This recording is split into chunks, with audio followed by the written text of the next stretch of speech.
All right. Hello, everyone. Good to see you. Thank you for joining in.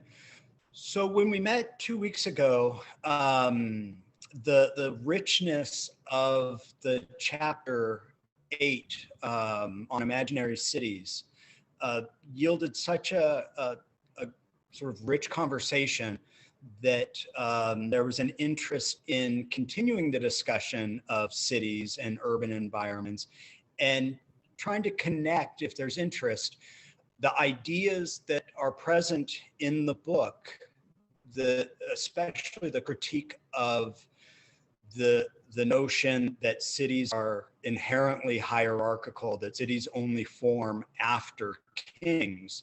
The authors challenged that view. So there was interest in expanding or opening up the conversation to just talk about cities more generally. So I'm going to start with, I guess, something of a prompt or a thought, and it's the following.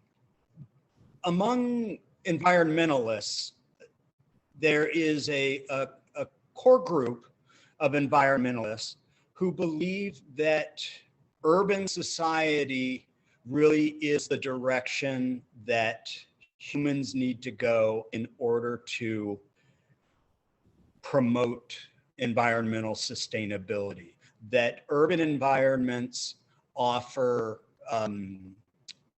efficiencies of scale that will allow for the implementation of more efficient, or the more efficient distribution of resources. As I read this chapter, I was thinking of that whole school of environmentalists, and it's not the only argument among environmentalists, nor does every environmentalist think that urban environments are the way to go. But there's definitely a camp out there that feels that way. And this chapter really made me think about what is it that constitutes a city, and are cities inherently the sorts of places where those kinds of efficiencies can be implemented. And so the first thing it did, this chapter, is it made me question just how we really think of a city. What is it about a city that makes it a city? Is it just sheer population numbers? Or are there other sorts of things going on? And then the other point that the chapter at least raised in my mind was how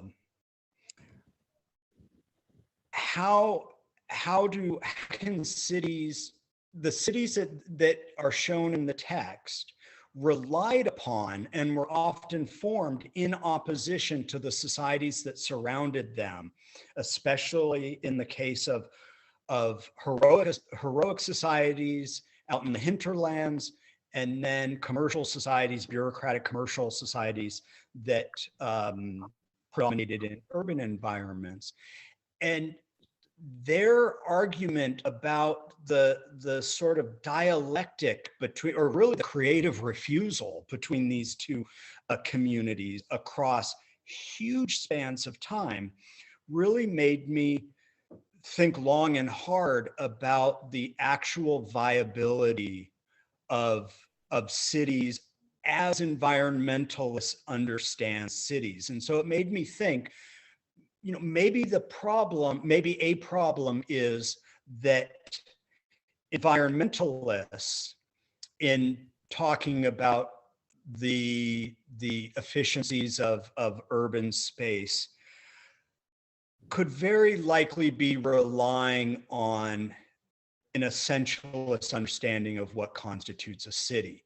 And so it made me just really question everything I've ever assumed to be the case about this transition from countryside to city. Because if there's one line or trajectory that most people automatically assume when they compare the so-called ancient world to the so-called modern world is that level of urban complexity.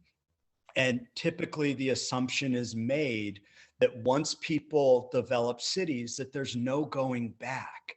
And what is so amazing about this chapter and the next is that, in fact, there's always a way to go back, and that there really aren't any of these essentialist notions to cities. And that, as David Graeber repeatedly said, we could just as easily remake society in a different way. And so I mean, honestly, I never really expected there to be the level of sophistication in the egalitarian towns that they do discover. And so that alone for me really disrupts conventional narratives that assume, like diffusionist theory, that there's this inherent movement toward greater urbanization, and that therefore means greater hierarchy and social complexity. And so they in my view, do a really good job of going back to those first principles and disrupting them in such a way that those kinds of assumptions, I'm hoping, among specialists, they might be the case, but I'm hoping that this kind of idea will branch out into just ordinary society, because the conventional wisdom is today in 2020 that we're better than people were in, say, 1020. I'm not sure, because I don't think there's any inherent linear trajectory to social evolution, which is, precisely the point the author are trying to make. So I welcome your thoughts on cities, environment, or anything else that might interest you. I know that some of you express an interest in sharing some insights from your towns themselves. One of the things that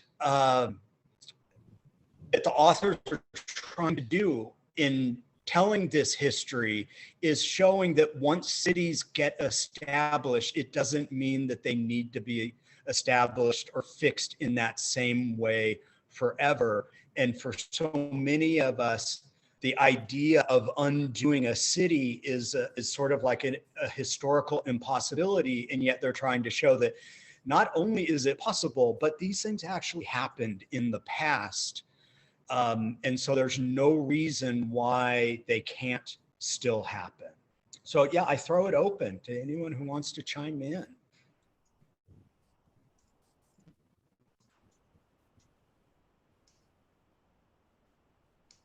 Go, Nika. Nika? Oh, you're on mute.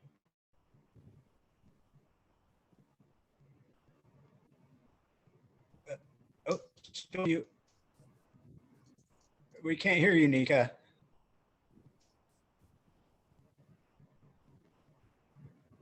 Okay. Okay. Sorry. So first of all, I have a question. I grew up in industrial society in Soviet Union, and it was always contradiction between cities and farmers. They even until 1964 in Soviet Union, farmers didn't have a passport, so they were assigned to these kolkhozes, so they were not allowed to move out. And it was a bunch of literature describing a different lifestyle, and it was a lot of privileges for people in the big cities, as I grew up in Leningrad, that was 5 million citizens. But now my understanding, my current understanding is that we don't need this separation when we're talking about cities and farmers. It's all very artificial and also commercially driven. So we very well can produce our food and everything and energy in the city. And actually, I probably would agree with this urbanist that Steven mentioned in the beginning. To my understanding, I may be wrong, so that's a question. It's much more, it's better for the environment to live in big cities, and it's much more costly to live in a small outskirt, because you have to rely on nature and you have to exploit the nature in this way. So how I would envision the city that I would feel safe and sustainable is actually a lot of people in the same place, arranged in a kind of technological way to with the green energy and urban agriculture and so on and so forth. And what I see now going on is people are moving into city in big numbers. So recently I read that amount of population the size of London every month in the earth is moving from villages to the cities, but mostly it's refugees or it's people who deprive of land that was bought by the big corporations and so on. So, and they have a miserable life in the cities. Meanwhile, the rich people in the cities are buying villas outside of the city just to have a clean air and so on, so they can drive their Teslas to the city when they want to have a party. So there's a two moves going on. And with my neighbor and friend architect, he just draw this little calculation. He took all population on Earth, and it's actually apparently not only him who did it, it's many people did this calculation. So all population on Earth can move in the UK if the density of population will be the same as Manhattan.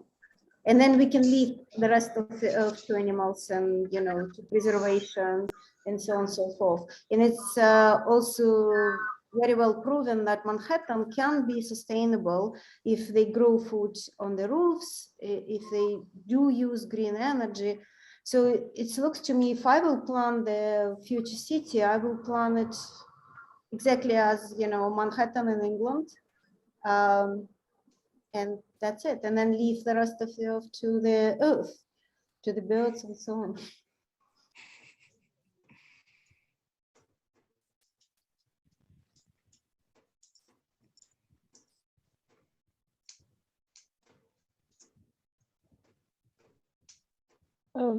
May I? Yeah, Simone. Good evening. So I'm not sure. I remember a movie by author Yosseliani. I was looking for the English title of this movie. In Italian, it was Un incendio visto da lontano, which means a fire seen by far.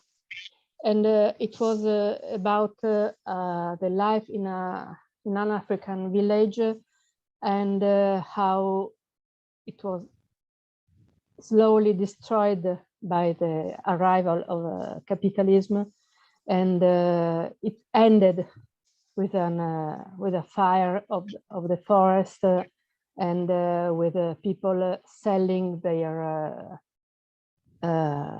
idols and their stuff at the market of a big city. So the displacement of people in big towns by now is a result of the destruction of the environment and is a result of land grabbing and it's the same things that make species to extinguish are those that push people into towns. There's not so much of a choice in it. So, and as for urban societies, oh, thank you, Lorenzo. As for urban societies as born because of schismogenesis, this is one of the possibilities. Another is connections that were already in place, collapsing in just one place, but maybe while maintaining their the movement, the roads, the connection, the bigger connections they had. And when we talk of cities, my model is Italian commons. You know that when they made the La Commune de Paris, the name and the model came from Italian commons that were just what happens when the empire collapses, or better said, is in place just by name. Here in Bologna, we have a palace that is the palace of King Enzo. Enzo was the son of the emperor, and he was captured by the in war during a war of the Italian commons against the emperor. And this war was the final stage of an independence that had grown up during the Middle Age, despite the fact that theoretically there was a central authority. This central authority was just like that of the mock kings the two Davids described in the book. So I know that this book is about anthropology and archaeology, but at times I'm quite astonished of the lack of reference to more to history, to the commons that deployed the very same kinds of complexity and self-regulation that they witness in ancient towns, ancient cities, and also by their ignoring I already talked about it, the laws of hospitality that are so important in Mediterranean culture for sure, but also I think all over the world. So I would have liked if they relied a bit more on archaeological traces in present day traditions, because in a way tradition never dies, and there are I think the hospitality law of my grandmother is an archaeological trace of ancient times, of the times when people traveled and was sure to find hospitality because they were sure of the connections they had very far from home. So I put many things together, but that's all, guys.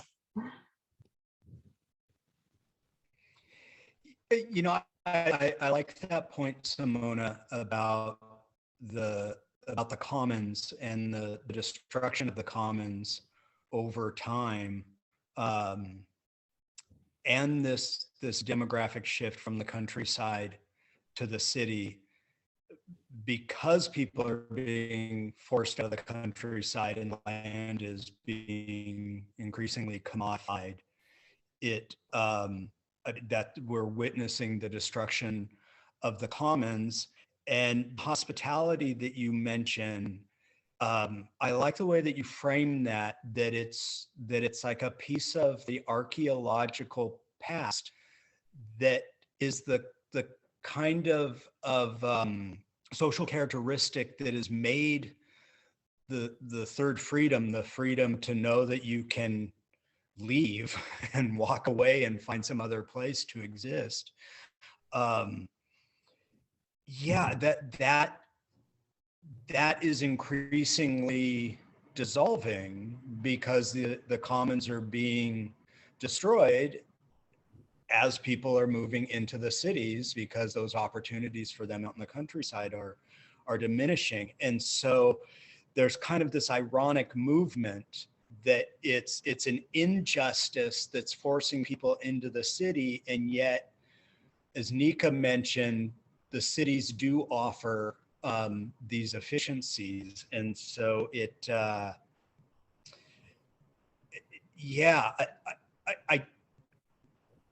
I get the feeling that what the authors are trying to suggest is that cities are always going to be with us. The distinction is who gets to imagine that city and how do they get to imagine it. And that's where the differences appear. Yeah, it's a lot of food for thought.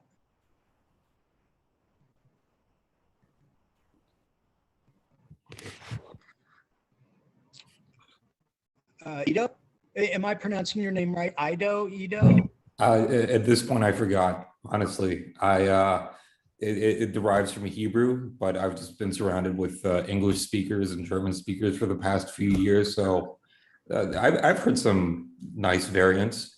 Italians are actually quite good at it, if I'm being sincere. I find the idea of how cities are unmade, and well, through unmaking them, they are made again quite appealing, because this is something that I've experienced growing up in Jerusalem and living right now in Berlin. And it appears that for both these cities, in very different manners and histories, if we are talking about histories, the ways in which they were unmade were actually through a series of calamities and catastrophes. It was through such physical unmaking, the tearing of the actual fabric of those urban terrains, that they were able to be molded yet again in different shapes. And it appears that many times those shapes were made not only by the predominant ideologies that reigned throughout that process of unmaking, but rather, as you said, through the imagination and the reinterpretation of those specific cities, which I think is quite an astonishing ideological project if we consider it as such, because for most cities, for most terrains, as we think about them, of course they exist in a physical space, but they also exist in some sort of collective unconsciousness simultaneously. And it is those two processes that make and unmake both of those spaces simultaneously.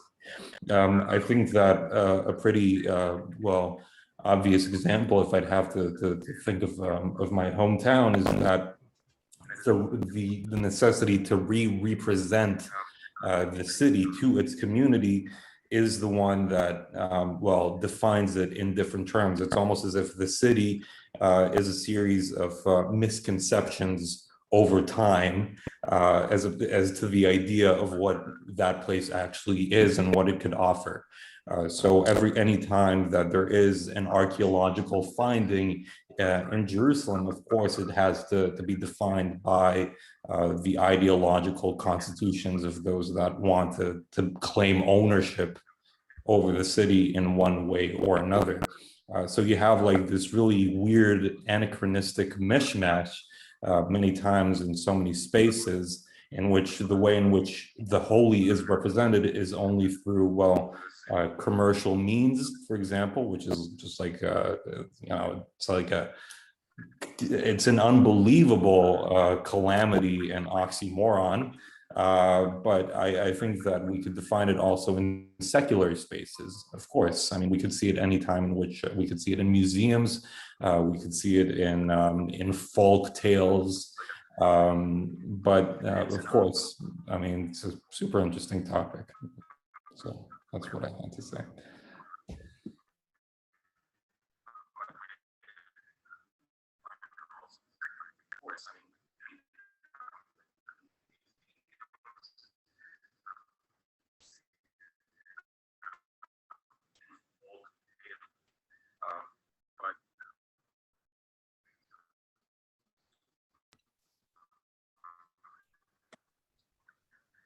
Thank you for those thoughts.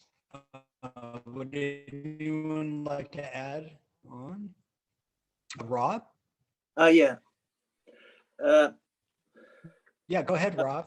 Yeah, I just like to have the input that architecture and city probably is a marketplace, and architecture is something we are able to build, like the early moving people who built their tents from what is around.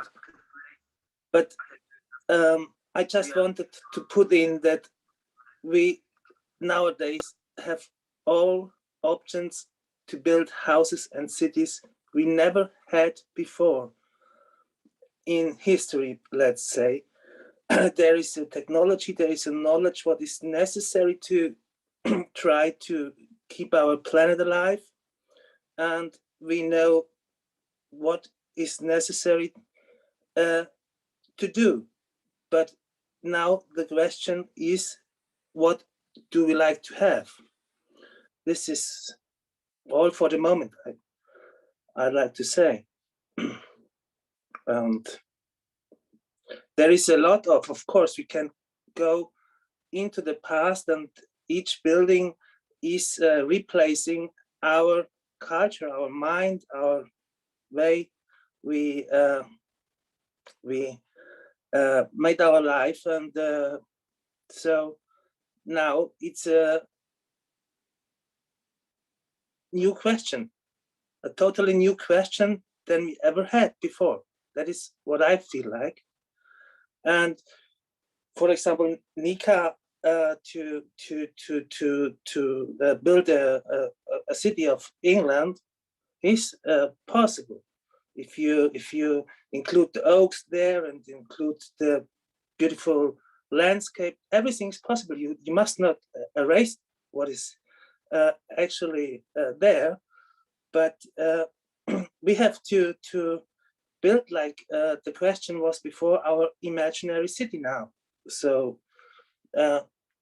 this is, I think, and I love the power, for example, enormous of the big cities. You have a lot of energy, and you feel bored. You go from Greece to an island and you think you cannot stay there of boringness. Nobody would go there except of holiday, and you immediately want to return.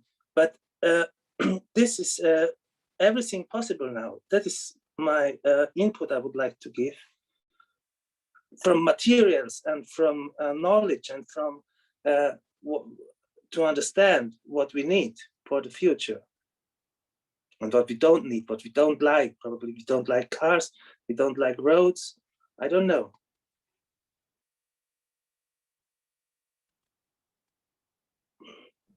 So it's interesting. So you've got the beginnings of the city, which is dishonest. It's about the appropriation of land for use by a certain group of individuals for various different nefarious needs. But then you have the modern prospect of imagining something that's more honest than that and is more deliberative and all of those things. But how, so the city, that's a very different city to the city we have in the past, or our idea of what a city is. Because, at the moment, I came to London because I love London. So my interaction with London is positive, but most of people's interaction with London is not actually positive, it's negative. So you know, how do we envisage a city that is a positive thing rather than a negative thing? And you know, a big part of that is the fact that the whole system's pretty fucked. But actually we're at a point where things are beginning to change, and it's sort of that honesty part of what a city could become is quite interesting. And that idea of how you could then use everything that isn't the city is quite honest and interesting, because it starts to talk to current problems. And rather than think about ideologies, thinking about problems without an ideology is quite good. But whether you can even begin to think about a problem without an ideology is another problem in itself. Yeah, but its ideology is also probably a big part of that, because all London, as Leningrad, as Moscow, as New York, they all built around production and consumption. So you have this downtown where people work in, and then you have like areas where people reproducing their life. So if it's possible to imagine a city that built around reproduction of life, that's maybe would be good for us to envision. And I just want to say that the stories in this chapter is about that. And it's actually, I really loved how architecturally the city described. For example, it's a city with no center, doesn't have a, like, you know, the big figure of heroes or the church in the middle or things like that. So all city is constructed through this equal household. And also I love the sculptures that they found there that they can't identify. It's like there's some female characters. So if anybody wants to talk about, yeah, I would, for example, I would really love to hear other people talking about the practicalities of the cities that they found interesting. Like, for example, Kellick, we were talking about pirates, and pirates build their cities, and they're like very different from the imperial cities that they were fighting with. So maybe she wants to talk about that. But Nick was asking for the floor. Okay. Yes, thank you. Can you hear me? Is my microphone working? Okay, thanks. For me, when I think about the city, I think first that we have a really big moral debt to pay, because I imagine the city being a symbolic, where you have the ground floor, and you have a skyline of a Western wealthy city, where a lot of power and hierarchy is in the center, where you also see the bigger buildings. And everybody in this group together can brainstorm and come up with a list of what city centers impose, what kind of institutions are there, what kind of services, and everything centers around the city, about the power being very formalized and measurable and knowable. We all have a social security number. We know, the government knows how much money we make a year. We have data on how much money the city makes every year. We know what areas need more investment, etc. And then the city has a pool. It's like with this song from Alicia Keys, like, if I can make it in New York, I can make it everywhere. So a lot of people can latch on to that. And if you fall down, if you get into poverty, or you lose your house, you lose your network, or you have mental health issues or whatever, then you fall on the bottom. But it's still like, even the bottom is calculated and has roads that have a number and a name, and you can still get like sucked up into the city. But if you look down on the city, literally there's only like ground, there's sewer and ground. So, but morally, there's an informal economy where there's our fellow human beings who don't have social security numbers.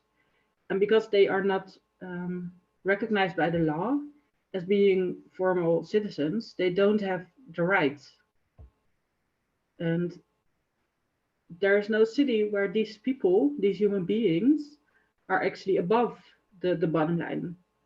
So I think our cities of today cast a really big shadow over hundreds of millions of people who are living in an informal society and economy. And I think that's our first challenge to bring necessary change.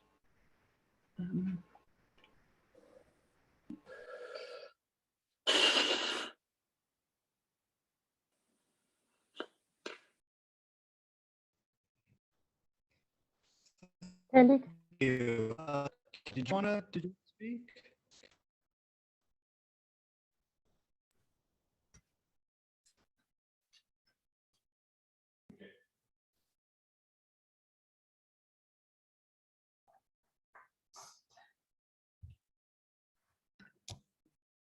There was someone with their hand up before Kelly, I think, while, or is that? It was Kenneth, I think, and we talked together yesterday because we are lucky to live in the same city in Toronto, and yes, and we discussed that yesterday. So I think he wanted to say something about that.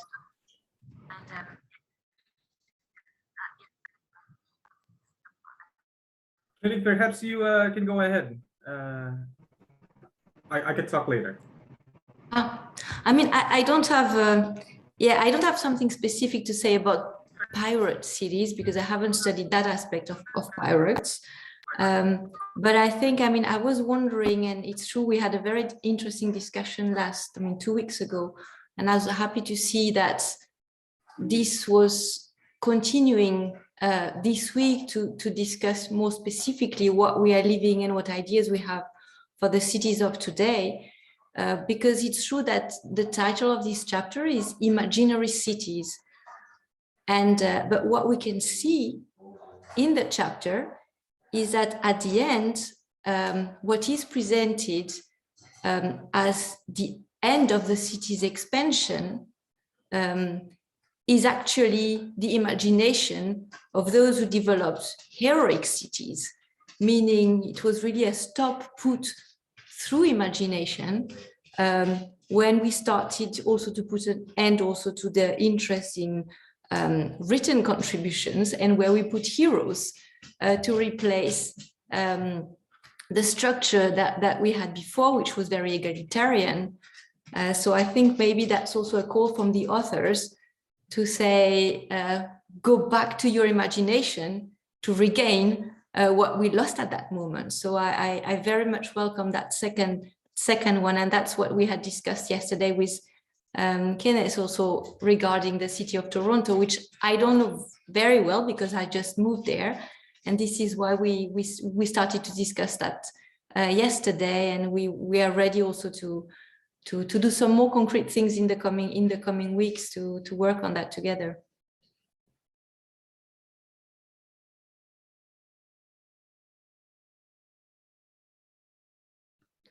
I think Steven's connection is unstable, so maybe somebody wants to take over moderation. Simona, do you want to do that? Well, Kenneth, are you adding something? Thank you, Kelly. That was actually the top of my mind still. I flipped back to the start of the chapter. Cities begin in the mind. And I really like that idea. And I think it gets to the heart of, shall we say, the poverty of imagination today as to what cities are. I think one of the key things we are confronted with right now is our diet of imagery and possibilities, so to speak, for what cities could be is very, very poor. It's junk food, you know. It's a lot of how people imagine cities is now captured by people like Elon Musk, and their dreams of what cities could be are incredibly boring. It's such an impoverished imagination. So I think I want to pose the question to everyone here, and I have some answers for myself as well. How might we feed our imaginations? What might constitute a richer diet of inspiration for what cities could be. Drawing from my own experiences, I've for the past few years, a lot of my inspiration has actually come from fiction. To give a few titles, Invisible Cities of Italo Calvino, of course, was one of them.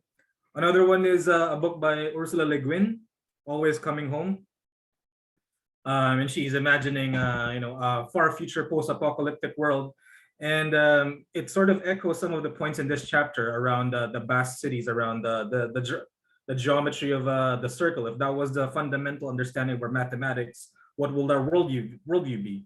In her case, it was the spiral as opposed to the grid, which underpins a lot of violences, as Nika had pointed out earlier. For Toronto, what I've found very good in terms of spurring imaginations has been indigenous knowledges around what settlement and what a city, so to speak, could be, in communion with other kin species, for instance.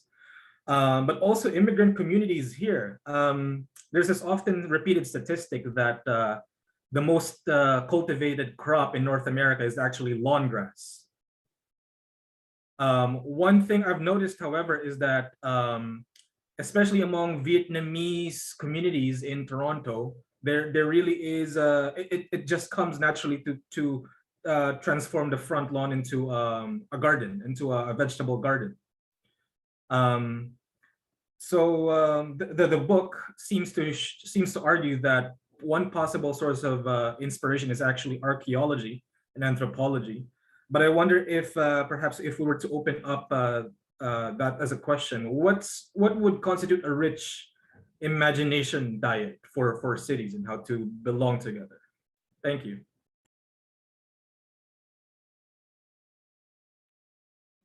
Isabel, you have. What a great question. Yeah, please, Ben.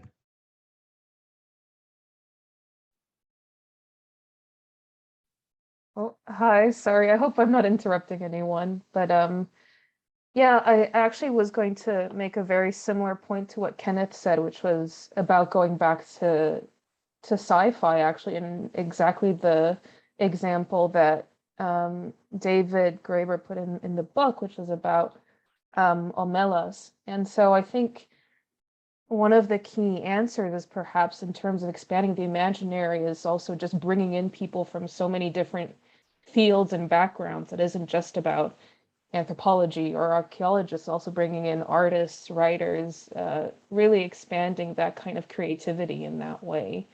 And it doesn't necessarily have to be about reinventing the wheel. It can just be getting inspiration from these previous sources and from all kinds of different sources in that regard. That's just the point that I wanted to make. So, there's also, interestingly, that fear of failure element of our society is really important, and that societies are sort of now moving towards this position where failure is considered to be an absolute, it's tantamount to a sin, effectively. And that doesn't allow people to imagine very freely.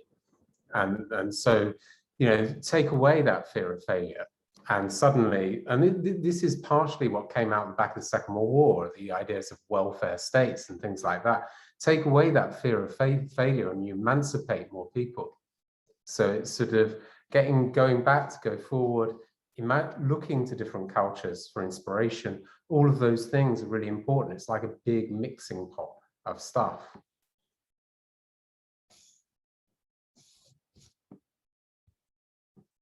I also want to ask, oh, sorry. Yeah, okay. So it's Michal? Yeah, okay.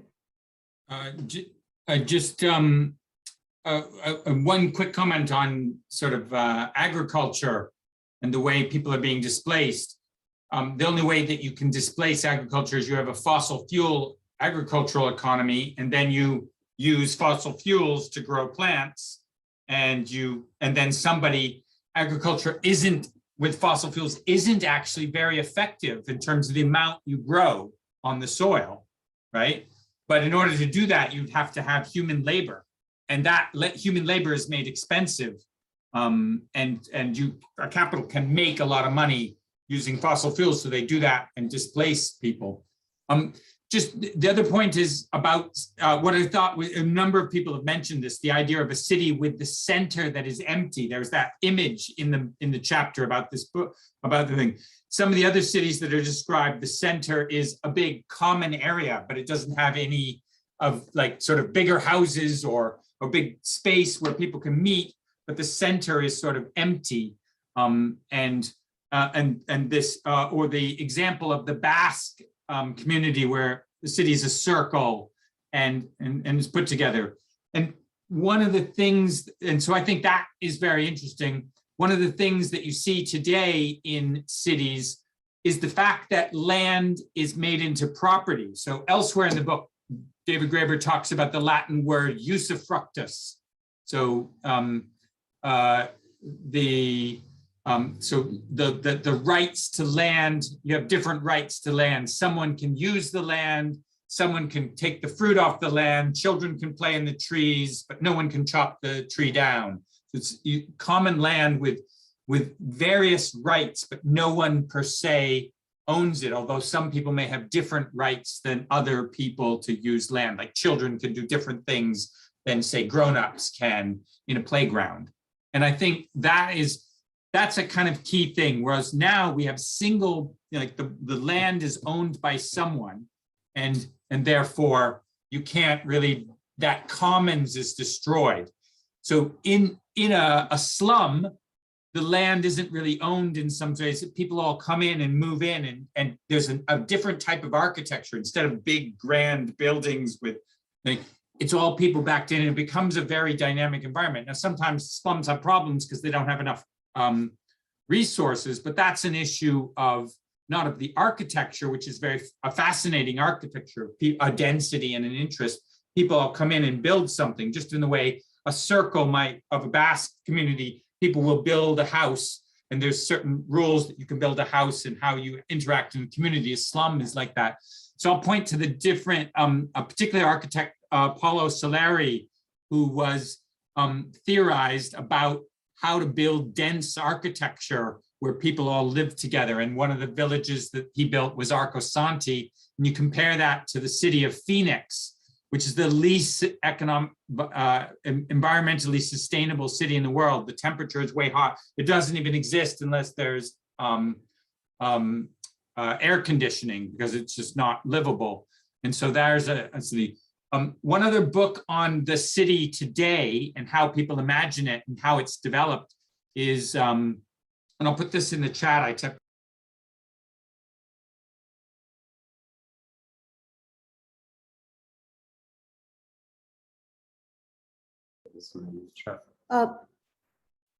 Michael, you muted. It was so interesting. Sorry, I hit the wrong button. Yeah, so I just put this in the chat. Is the it's a little bit about Arcasante and that.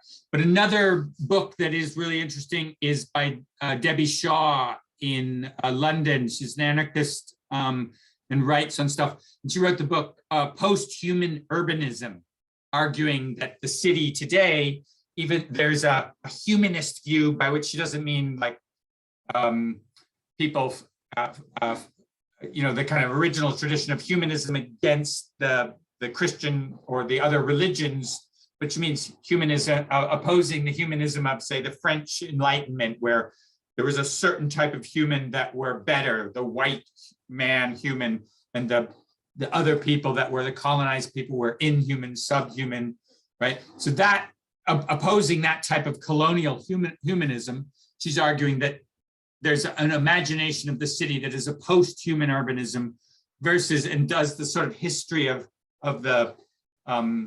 people imagining how people imagine cities, and so that's another useful book. I'll put that in the chat.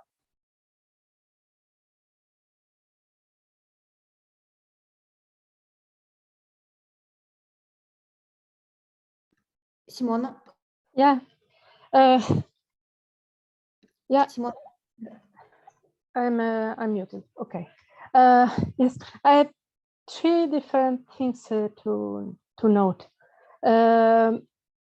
When talking of imaginary cities, they refer to my beloved Elias Canetti, and to the fact that very large social units are always, in a sense, imaginary, and they refer to our ability to connect at a very local kinship level, and at an imaginary level with virtually, like we are doing now.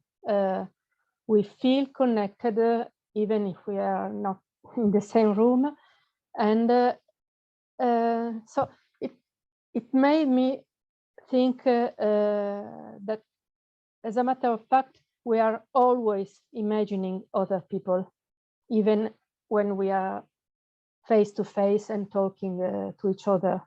We are always doing this interpreting labor that is to getting the effect that the other person has on us, and interpreting it and reacting. A conversation is always also a matter of imagination, and this is the same thing that we do when we imagine collectivities on a large scale, in a way. And this brings me to festivals and carnivals.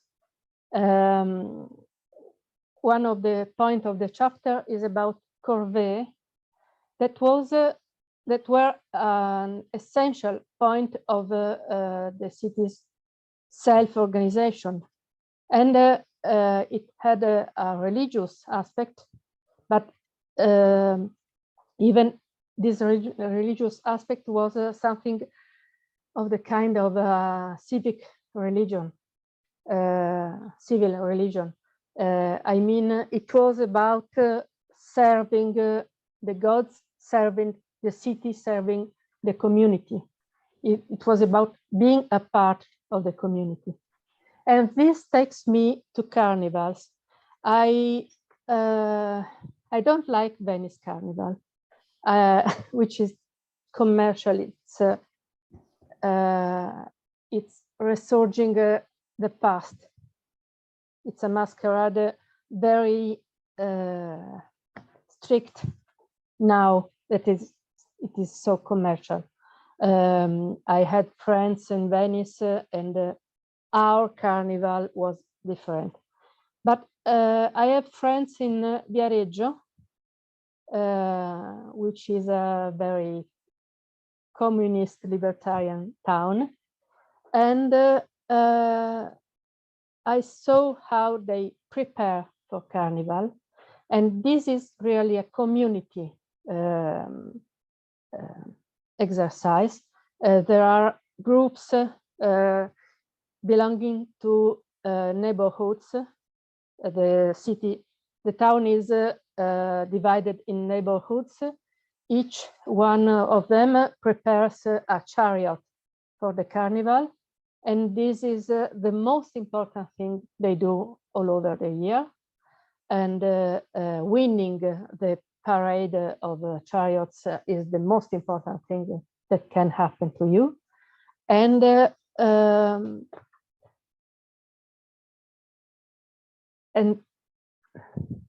the identity of the town being you belong to Viareggio if you belong to a neighborhood that works on a chariot. And this also made me think about the fact that carnival is not just about subverting the authority. It's not just about turning the power upside down. It is about reinventing ourselves. And this is the third freedom. It's about the masquerade is theater. And it's not by chance that what resurged in the Middle Age, despite the church being very against it, was theater, masquerading, inventing another life for themselves, for ourselves. When you make theater, when you put on a mask, you are acting, you are another person, and you are reinventing yourself without together with others. And no, just so. I think this is also one of the archaeological pieces that we have in our traditions, and that are quite interesting, and that resurge as soon as they can, as soon as there is not a power that destroys them, and even despite this power, the only thing that is really able to destroy this creativity, this collective ability to reinvent ourselves, is the commodification of, like it happened in Venice. I think it's Ido now. My Wi-Fi is terrible, but I think that the point that you made is a fascinating one, namely that, well, if we are to think of the nature of Carnival as something that is always in motion and reinvents itself, it needs to revolutionize its well, where it is set and how it is set in order to stay effective. And I think that in large ways, it has always been a way of, well, almost a form of shortcut in which, well, people could assume power for what it is, which is sort of a status of make-believe. I don't know if anyone has seen the movie Paris is Burning. It actually, I found it to be very similar. It's how mostly queer and LGBT Black and Hispanic people in New York City actually had a form of mirroring those in power to those positions that they could never really aspire to, whether it be lawyers or doctors, really solely based on the fact that they couldn't introduce themselves to those well, to those hierarchies, and the only way in which they could do so is actually by pretense, by performance, by dance, and by that actually create, well, not only an imitation of those forms of power, but see it also as an exuberant source of creativity and entertainment. The one thing that I wanted to say most importantly was in relation to Kenneth's point, and also the point that we made about city centers. I was in London last year, where I've done my master's at the LSE, and it was unbelievable to see that the city center, for the most part, was a barren land.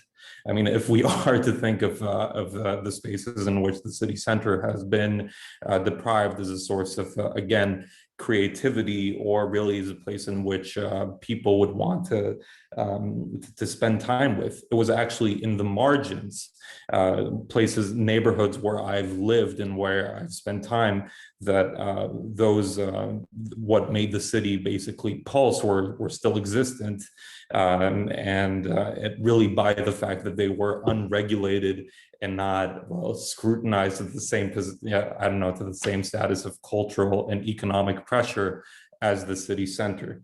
well, really spaces in which were not defined by their movement and the exchangeability as the city center, but rather spaces in which those forms of kinship that we've talked about constantly shape and reform and are the basis for those spaces.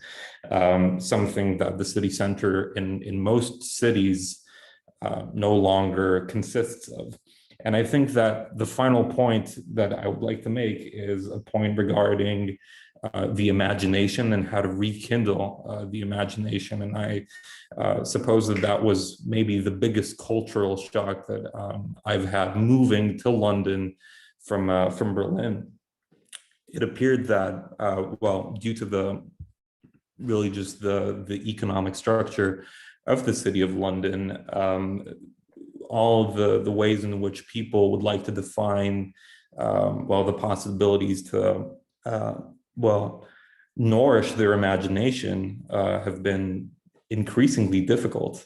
If we're talking about any sort of idiosyncratic rituals, such as long walks in the park, or even the possibility of spontaneous interaction, have been standardized for the most part when by the sheer fact that people don't have well, spaces that would cater to such activities.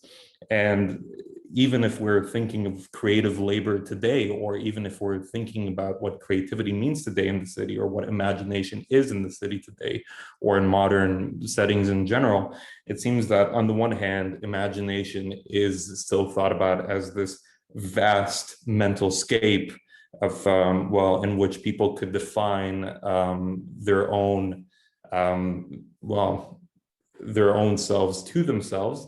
But the only way in which it could be expressed, or the only way in which it is seen as worthwhile, is only if imagination in some way could be turned into something that would be commodified, into something that could be monetized. And I think that that is the tragedy of imagination today. The fact that we have this vast mental scape, and it is only defined its worth in only this singular form. Just answer it. Yeah. So, well, you've got your hand up anyway. So, Yeah. but well, also that sort of speaks about pointless choice, which is basically what you're talking about, the commodification of things that aren't even choices. Oh, I can choose Pepsi Cola above Coca-Cola. You know, which T-shirt do I wear? All of that sort of shit are the choices that people are given on a daily basis, but they're denied the choices that they actually want. And that's where closing down cities is quite interesting, that if you begin to close down a city and force people into a situation where they begin to think about the choices they might have, then that's quite interesting. It's something Occupy did, something Extinction Rebellion have done. It's sort of all of those things are thought experiments in the way you begin to rethink cities, by forcing them to actually begin thinking, because the choices we're offered in our current systems are not choices. They're just basically the you know, routinely similar things. It's which deodorant do you want? Yeah. Do I fucking care? You know, it's those sort of things. Yeah, and then most of these people who call creative class, they all creative because they have to package these choices that is pointless, and they have to, like, you know, get money for the most successful packaging. But I also want to say that about Carnival, that if I think about my ideal city, it will be a city in the center of which will be only empty, and once a year it will be a carnival, because this is like an alive sculpture created by people who have a space to reinvent their own social structure every year, let's say. And also, as Simona was saying, I think it's in this chapter as well, that most of the people who lived in the big cities, they don't actually know a lot of citizens. They only know somebody who they live in with, you know, in their family. So that's, in any case, the structure of the city that, you know, already exists. by default. And the last things I want to say is about what Michael was mentioning about refugee cities. That is, because they're mostly illegal or they kind of temporary, they don't have this defined structure with the center, with commodification, and then they actually have the normal human things that was going on when the people are changing and interacting and so on. And as harsh, it's very kind of sad to say that, because this, I don't want to live in a refugee camp. I hope I would never live in a refugee camp. I'm sure this is not a nice thing to praise this framework, but it looks like this is our hope, because this is the people who is getting to the roots of what city could be. And the other thing is, I just look at the numbers before this reading group. I forgot the name of the book, but it's in many articles. It's these numbers are quite clear. We are almost already living in the most developing cities is the cities of refugees, and this kind of illegal settlement that is happening outside of the big megapolises. And as Kit Hart was coined this term informal economy, this is actually an economy. It's much bigger than this formal economy that's calculated. The same thing's probably going on in the city development. This informal settlement or refugees camp and so on. Yeah, that's the future of humanity in a way. So if I would think about what city I can imagine, I would probably think about how to preserve the good things about refugee city, but improve it in a way that it will be livable and it will take away all the horrifying things that is going on now. Because I was visiting like this informal settlement in South Africa, and it's a disaster. It's really sad. It looks horrible. Or like in Lagos, there's like huge amount of people living with no electricity, no drinking water, and so on.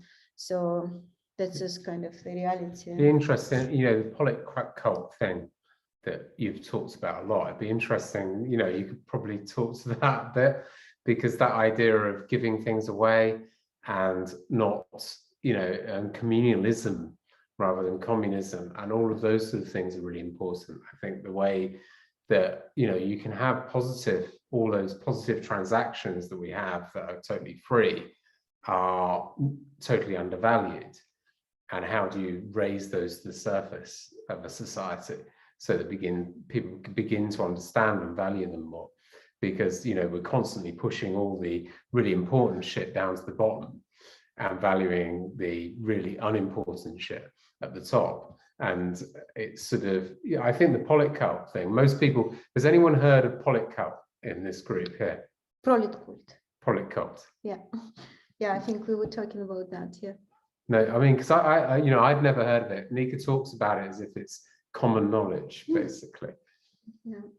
But we'll talk about it a bit. Polycult is, I think we talk about that.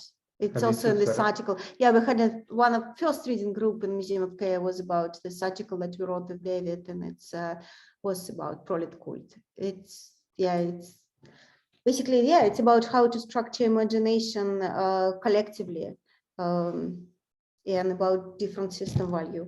You can say that about polycult. Proletarskaya kultura, proletarian culture. Yeah, it's forgotten Russian, but maybe that's for another things. Maybe we should give Steve to wrap up, because we should watch out the time. Let's see if my internet is working. Everyone's really choppy and the audio is going in and out. So I hope you're able to hear me. So thank you for coming, everyone. This has been wonderful. I see on my screen my internet connection is unstable. So again, I don't know how much of this you're hearing. We will convene again on February 3rd at the same time with the same link. And we will tackle the next chapter, Hiding in Plain Sight, which is on the origins of indigenous democracy. And the authors use the examples of Teotihuacan in the Valley of Mexico and the Inca Empire to talk about forms of egalitarianism and how these forms can be rejected or can in some cases become the sort of base.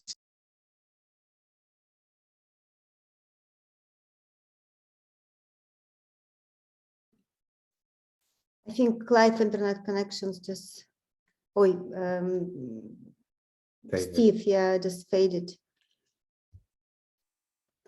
Yeah, okay, so thank you everybody for coming and see you next time.